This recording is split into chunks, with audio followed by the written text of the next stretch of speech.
जगह हिंदुओं पर हमले हो रहे हैं, मंदिरों को तोड़ा जा रहा है। लेकिन आज की डेट में जो बांग्लादेश में हिंदुओं के खिलाफ वायलेंस हो रहा है और उसके अगेंस्ट जो प्रोटेस्ट हो रहा है इंडिया में, उस सब के पीछे का एक बहुत गेम प्लान आप समझ लीजिए। सबसे पहले तो एक कंट्री जो अमेरिका है वो चाहती है कि वर्ल्ड में जितना भी कुछ हो रहा है वो सब कुछ कंट्रोल कर सके।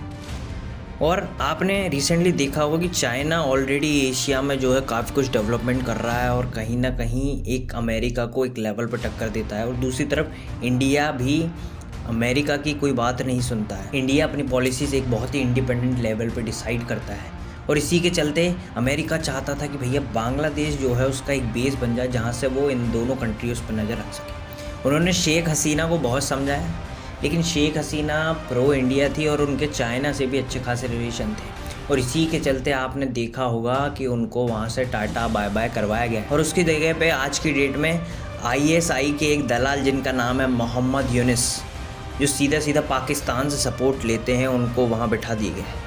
क्योंकि अमेरिका अपने रिलेशंस ख़राब नहीं करना चाहता था इंडिया के साथ, इसी के चलते उसने ISI को एक फ्री हैंड दे दिया। और आज की डेट में बांग्लादेश में ISI जमात ए इस्लामी करके एक जो ग्रुप है, इस्लामिक ग्रुप, उसके साथ मिलके जो है हिंदुओं के खिलाफ एक नैरेटिव रच रहा है।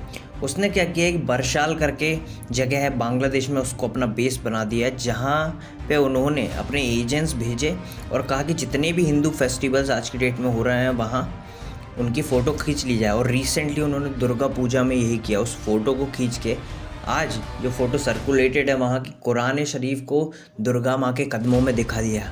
और इसी के चलते वहाँ के मुस्लिम भाई लोग जो हैं बहुत ही ज़्यादा गुस्सा हो गए और वो हिंदू उसके खिलाफ जो है वायलेंस करने लगे। और दूसरा काम जो ISI ने किया है वो है जसीमुद्दीन रहमान को रिहा करना, जो कि अंसारुल बांग्ला करके वहाँ एक ग्रुप है जो कि अलकायदा जो एक टेररिस्ट ग्रुप है उसकी सब्सिडरी, उसको जो है वहाँ से रिहा कर दिया है। तो आज के डेट में वो जो जसीमुद्दीन रहमान है वो उन सब ग्रुप्स को एक कर रहा है जो भारत के खिलाफ हैं, जो हिंदूज़ के खिलाफ हैं, और कह रहा है कि बंगाल को मोदी से लिबरेट करना होगा। और हिंदूज़ के खिलाफ जैसे जैसे वायलेंस बढ़ेगा हिंदूज़ भागेंगे वेस्ट बंगाल और नॉर्थ ईस्ट की तरफ। और इसी के बीच में ISI वाले अपने एजेंट्स भेज देंगे ताकि आने वाले 10-20 साल में बंगाल और नॉर्थ ईस्ट में अनस्टेबिलिटी और बढ़ती रहे और इंडिया के लिए प्रॉब्लम बहुत बढ़ जाए।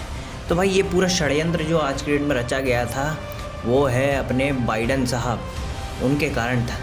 लेकिन ट्रम्प का इस बारे में अलग सोचना है अब, पर अगले 1-1.5 महीने अभी तो बाइडन है, उसके बाद जैसे जैसे ट्रम्प हमारा एडमिनिस्ट्रेशन संभालेंगे उसके बाद ज़रूर आप देखेंगे कि यहाँ बांग्लादेश में फिर से पीस स्टेब्लिश किया जा सके।